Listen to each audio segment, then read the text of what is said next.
जैसे ही जामवंत जी ने देखा कि हनुमान जी तो प्रभु के ध्यान में मस्त हैं, तुरंत हम जामवंत जी ने हनुमान जी से कहा, अरे कहाँ ये रीछ पति सोन हनुमाना, काचू पिसाध रहो बलवाना। जामवंत जी ने कहा, हे हनुमान जी, आप बलवान हैं, समस्त बानरों में श्रेष्ठ हैं, आप चुप्पी साध के बैठे, आप नहीं देख रहे समस्त बानर अपने अपने बलों का बखान कर रहे, कोई भी समुद्र जाने को पार जाने में सब संशय खा रहे हैं, आप यहाँ चुप्पी साधे बैठे हैं। फिर भी हनुमान जी के ऊपर कोई असर नहीं पड़ा, क्योंकि तो परमात्मा प्रभु श्री रामचंद्र जी के ध्यान में मस्त है। तब जामवंत जी ने कहा कि पवनो तनय बलो पवनो समाना, बुद्धि विवेक विज्ञानो निधाना, कवन सकाजो कठिन जग माही, जो नहीं होए तात तुम पाही। जामवंत जी ने कहा, आप पवन के पुत्र हैं, आप में बल पवन के समान हैं, लेकिन हनुमान जी महाराज पर कोई फर्क नहीं पड़ा, क्योंकि हनुमान जी ना तो देह भाव में हैं और ना गेह भाव में हैं, वो तो प्रभु श्री रामचंद्र जी के नेह भाव में हैं। क्योंकि जो आदमी जिस कमरे में सोया होता है उसकी कुंडी खटखटाने पर ही वो जागता है, तो हनुमान जी के जैसे उन्होंने बल की प्रशंसा की कोई फर्क नहीं पड़ा, उनके पिता की प्रशंसा की तब भी कोई फर्क नहीं पड़ा, और जैसे ही उन्होंने हनुमान जी महाराज जिस कमरे में सोए हुए हैं उस कमरे का जैसे ही उन्होंने दरवाजा खटखटाया, राम काज लग तब अवतारा, वो सुनता है भयो पर्वतकारा। जैसे भी जामवंत जी ने कहा, हनुमान जी आपका जो अवतार हुआ है वो राम कार्य के लिए हुआ है, और जैसे ही हनुमान जी महाराज ने सुना कि राम काज लग तब अवतारा, तुरंत हनुमान जी पर्वत के समान हो गए और जोर से गणना करने लगे। बोले क्या करूं, रावण को मार दूं, लंका यहाँ उठा के लाऊं, या लंका को समुद्र में डुबा दूं। तब जामवंत जी कहते हैं, हनुमान जी जागे तो लेकिन थोड़ी ज्यादा ही जाग गए, क्योंकि राम काज कब होता है, जब एक वृद्ध और एक जवान होता है, क्योंकि जवानी अंधी होती है और बुढ़ापा लंगड़ा होता है। जब तक एक जवान और एक वृद्ध का साथ नहीं होता है तब तक इस समाज में अच्छे कार्य नहीं हो सकते हैं। जामवंत जी कहते हैं हनुमान जी जागे तो लेकिन अधक जाग गए, क्योंकि जब तक जवान और वृद्ध एक साथ नहीं मिलते तब तक काम नहीं। एक घटना है, एक किसी गांव में एक शादी हुई तो लड़की पक्ष की तरफ से रखा गया, भैया बारात में कोई भी बूढ़ा नहीं आएगा, सब जवान ही जवान आएंगे। यहाँ से जैसे ही बारात चलने की तैयारी होती है, लड़के का नाना कहता, भैया नाना सब लड़के ही लड़के जा रहे हैं, कुछ भी गड़बड़ हो सकती है, मैं तो साथ में चलूंगा। नाना तुम कैसे जाओगे? लड़की पक्ष वालों की तरफ से कहा गया है कि अगर कोई बारात में बूढ़ा आता है तो विवाह कैंसिल।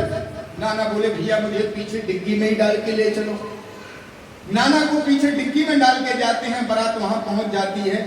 लड़के की पक्ष की तरफ से एक आदमी को भेजा जाता है, भैया बारात में देख के आओ कोई बूढ़ा तो नहीं आया। जाके वहां देखते हैं, कहते भैया कोई भी बूढ़ा नहीं आया। बारात जाके जैसे ही दरवाजे पर पहुंचती है, लड़की का पिता एक शर्त रखता है कि हमारे गांव के किनारे से जो नदी बह रही है उस नदी में पानी की जगह दूध बहाओ, तभी विवाह होगा। अब लड़के बार बार नदी की तरफ देखें और सोचें, नदी पानी ये कैसे खाली हुआ, कैसे दूध, नामुमकिन, ये तो विवाह कैंसिल। चलो बारात लौटा के वापस चलते हैं। जैसे ही बारात लौट करके जनवासी में आती है तब कुछ कहते हैं, भैया नाना के क्यों प्राण ले रहे, विवाह कैंसिल हो गया, नाना को बेचारे को निकालो डिग्गी से। जैसे ही नाना को निकालते हैं, नाना से कहते हैं, नाना बाहर आ जाओ, खतरे से बाहर हो। क्यों? बोले विवाह कैंसिल। क्यों कैंसिल हो गया? बोले नाना लड़की की पक्ष की तरफ से ऐसी शर्त रखी गई है कि गांव के बाहर से जो नदी बह रही है उसमें हमें पानी की जगह दूध बहाना है, और नाना ये काम ये नहीं हो सकता है। नाना बोले तुम्हारा दिमाग खराब है, कहीं इतनी छोटी छोटी सी बातों पे विवाह बिगड़ते हैं। लड़के बोले नाना तुम इसको छोटी सी बात कहते हो, बोले लड़की पक्ष वालों की तरफ से तुम अपनी तरफ से संदेशा दे दो कि हमने 200 टैंकरों का ऑर्डर दे दिया, 100 टैंकर हमारे रोड पे चल रहे हैं, 50 पहुंचने वाले हैं, नदी का पानी तुम खाली कर दो और दूध हम बहा देंगे। जैसे ही लड़की पक्ष के यहाँ ये बात पहुंचती है, तुरंत कहता है भैया जाकर के अच्छी तरह से चेक करो, बारात में निश्चित कोई ना कोई बूढ़ा जरूर आया है।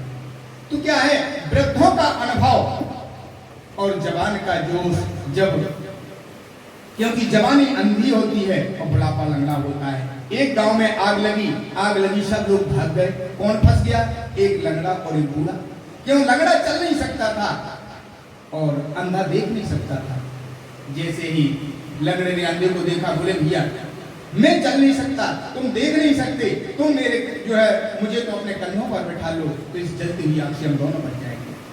अंधे ने लंगड़े को अपने कंधे पर बैठाया और लंगड़ा अपना रास्ता बताता गया, दोनों उस अग्नि से बच गए। वो अग्नि और कुछ नहीं है, जो हमारे तरफ चारों तरफ ईर्ष्या की, क्रोध की, निंदा की, द्वेष की जो अग्नि चारों तरफ फैली हुई है, इस अग्नि से हमें बचने के लिए जब तक वृद्धों का अनुभव हमारे साथ नहीं रहता, क्योंकि वृद्धों का अनुभव खुली पुस्तक के समान होता है। क्योंकि जवानी में जोश होता है और बुढ़ापे में होश होता है। वो जब जोश और होश जब दोनों मिलते हैं तभी समाज में अच्छे कार्य होते हैं। इस प्रकार जामवंत जी ने कहा है, हनुमान जी आपको सब करने की जरूरत नहीं है, क्योंकि प्रभु श्री रामचंद्र जी ही आगे सारे कार्य करेंगे, क्योंकि अभी रामायण बहुत बाकी है। तब हनुमान जी महाराज से जामवंत जी कहते हैं कि ये तो ना करहो तात तुम जाई और सीता ये देख कहूं सुध आई। जामवंत जी कहते हैं हनुमान जी सिर्फ आपको इतना करना है कि सीता जी का पता लगा करके शिव राम जी को बताना है। तब हनुमान जी बोले बाकी ये सारे कार्य और कौन करेगा? तब यहाँ पर जामवंत जी कहते हैं कि प्रभु श्री रामचंद्र जी समस्त वानर सेना को लेकर के जाएंगे, रावण का संहार करेंगे और आदर के साथ सीता जी को लाएंगे, और जो प्रभु श्री रामचंद्र जी जो लीलाएं करेंगे इसका चरित्र ऋषि मुनि नारद सब गाएंगे, और जिसको कहेगा, सुनेगा, समझेगा, कोई इस संसार के भव सागर से पार होगा। इस प्रकार जामवंत जी के वचन हनुमान जी को बहुत प्रिय लगे। तो जामवंतों के वचन सुहाए और सुन हनुमंत हृदय भाए, तब लगे मोहे परखे वो तुम भाई, ओ सह दुख कंद मूल फल खाई।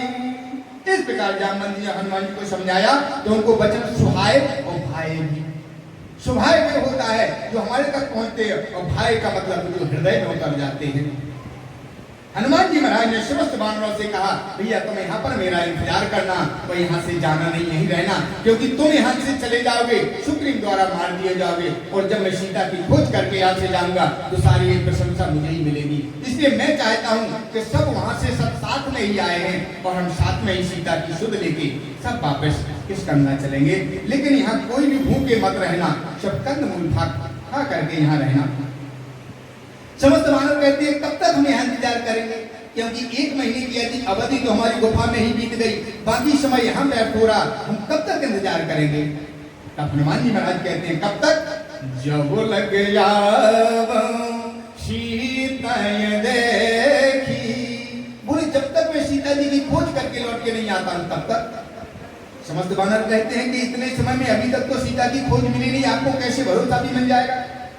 तब हनुमान जी कहते हैं हो ये काज मुझे हर्ष से की, क्योंकि मेरे मन में प्रसन्नता हो रही है। प्रसन्नता? हाँ, तो क्या आपके मन में प्रसन्नता हो रही तो सीता जी मिलेगी? बिल्कुल। क्यों? क्योंकि जब प्रभु श्री रामचंद्र जी विश्वामित्र का यज्ञ करने के लिए गए तो हर्ष चले तो भी तो प्रसन्नता के साथ चले। जब तो उनका यज्ञ सफल हुआ, इसके बाद धनुष यज्ञ सुन रघुकुल नाथा और हर्ष चले मुनिवर के साथा। और जैसे ही प्रभु श्री रामचंद्र जी ने धनुष यज्ञ सुना था, प्रसन्नता के साथ चले। इसके बाद अहिल्या का उद्धार करके प्रभु जब जाते हैं तो हर्ष चले मुनि वृंद सहाया, ओ तू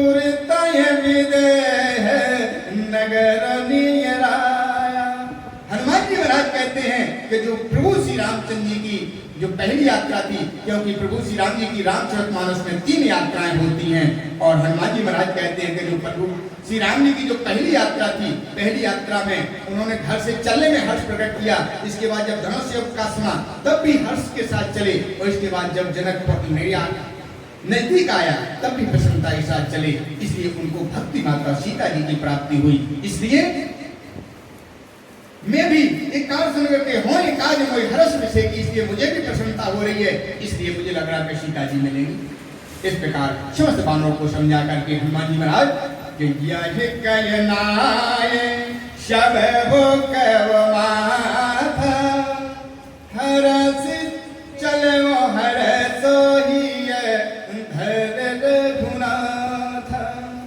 यहाँ पर हनुमान जी महाराज से हमें एक शिक्षा लेनी चाहिए। हनुमान जी महाराज कितने बलवान हैं और भगवान राम के प्रिय भक्त हैं। इसके बाद भी हनुमान जी महाराज जब चलते हैं तो छोटे बड़ों सबको प्रणाम करके हनुमान जी चलते हैं। क्यों? ऐसा कौन कर सकता है? ऐसा वो कर सकता है जिसके अंदर समदृष्टि है, जिसके अंदर संतोष है, और जो समस्त कार्यों से संसार को राममय देखता है, वही कर सकता है। यहाँ हनुमान जी महाराज हमें शिक्षा देना चाहते हैं कि जो सम्मान हम अपने बड़ों को देते हैं वही सम्मान हम छोटों को भी देना चाहिए। क्यों? क्योंकि हमारी जो उन्नति होती है, जो हमारा विकास होता है, जो हम उठते हैं, हम छोटे से ही उठते हैं। इस प्रकार एक छोटा सा गणित के शब्द का एक दृष्टांत आता है। एक 9 के अंक ने लिया, 8 के अंक को मारा। 8 के अंक ने पूछा, भैया तुमने हमें क्यों मारा? तब 9 का अंक कहता है तुम मुझसे छोटे हो इसलिए मारा। इस प्रकार 8 ने 7 को मारा, 7 ने 6 को, इस प्रकार क्रम चला रहा। इसके बाद 2 के अंक ने 1 को मारा, तो 1 ने कहा भैया तुमने मुझे क्यों मारा? बोले तो हमसे छोटे हो, देखते नहीं क्रम ऊपर से ही चला आ रहा है। अब 1 ने सोचा कि मुझसे छोटा 0 है, अगर मैं 0 को मारता हूं तो इससे मेरी बुराई बन जाएगी। इसलिए 1 के अंक ने 0 को अपने साथ मिला लिया, तो 1 का अंक 10 का अंक बन गया और सभी अंकों से भारी हो गया। यहाँ हनुमान जी महाराज हमें शिक्षा देना चाहते हैं कि जो सम्मान हम बड़ों का करते हैं, वही सम्मान, वही प्रेम भाव हमारा सब छोटों के साथ भी होना चाहिए। हम अपना गांव बदल देते हैं, अपना घर बदल देते हैं, मोहल्ला बदल देते हैं, शहर बदल देते हैं। अरे अपने आप को बदलो। एक नाव में कुछ लोग सवार थे, नाव में यात्रा कर रहे थे। उनमें एक साधु थे। 7-8 बच्चे बार बार साधु को परेशान कर रहे थे, कहीं उनकी चोटी खींचे, कहीं उनकी माला खींचे, कहीं उनके पीताम्बर खींचे। इस प्रकार जब बच्चे साधु को परेशान करने लगे, परमात्मा से नहीं देखा गया। आकाशवाणी हुई, हे चंद, मैं बच्चों का दुराचार काफी समय से देख रहा हूं, अगर आप कहें तो मेरी नाव पलट दूं। संत ने कहा, हे आकाशवाणी, आप नाव मत पलटिए, अगर आपको पलटना है तो इनकी बुद्धि ही पलट दीजिए, ताकि ये आगे चल के समाज के काम में आए। इस प्रकार हम अपने आप को बदलें। सबसे पहले अगर मनुष्य अपने जीवन में अपने ही अंदर की बुराइयां देखना शुरू कर दे, तो दूसरे की बुराइयां उसे नजर आएंगी ही नहीं।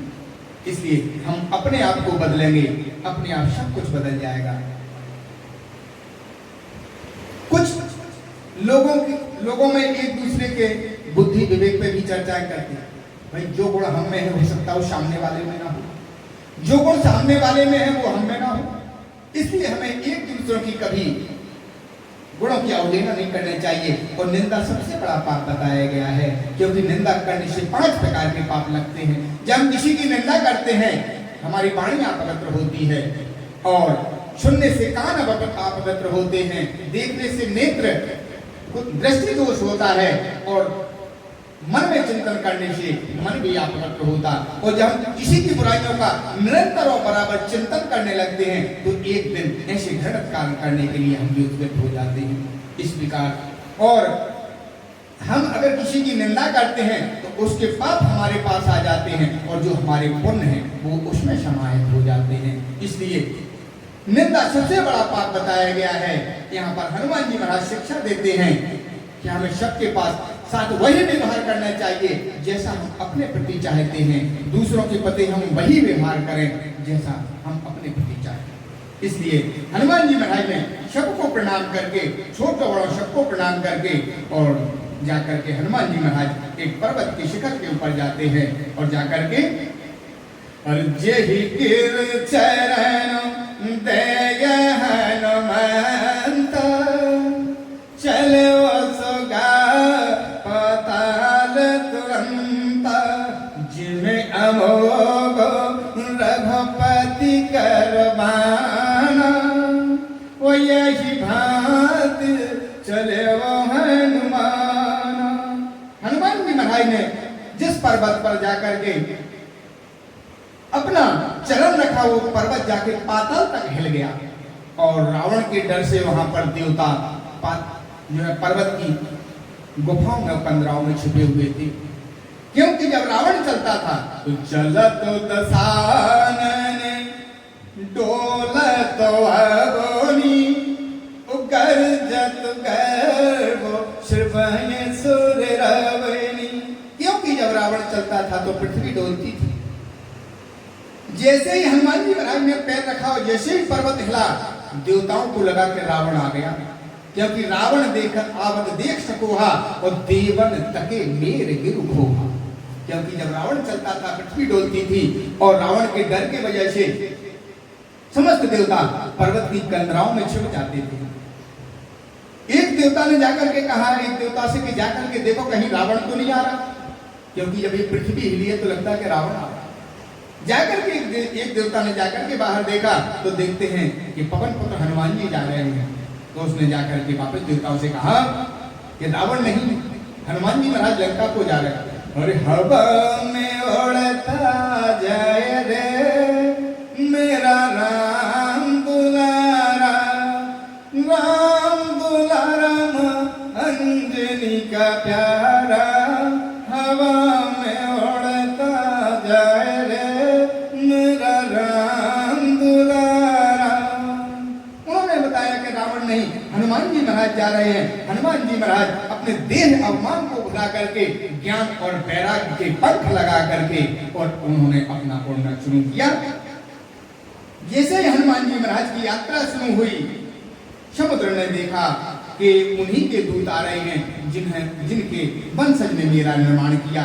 उन्होंने जाके मैनाक से कहा, हे मैनाक,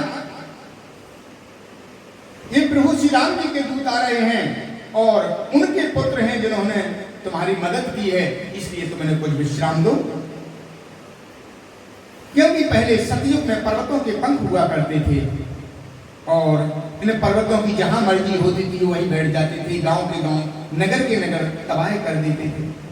समस्त ऋषिगण, समस्त देवता और समस्त मनुष्य ने जाकर के इनसे प्रार्थना की तो इंद्र दारुण दुख दीना पर्वत सकल पंख बिनु कीना।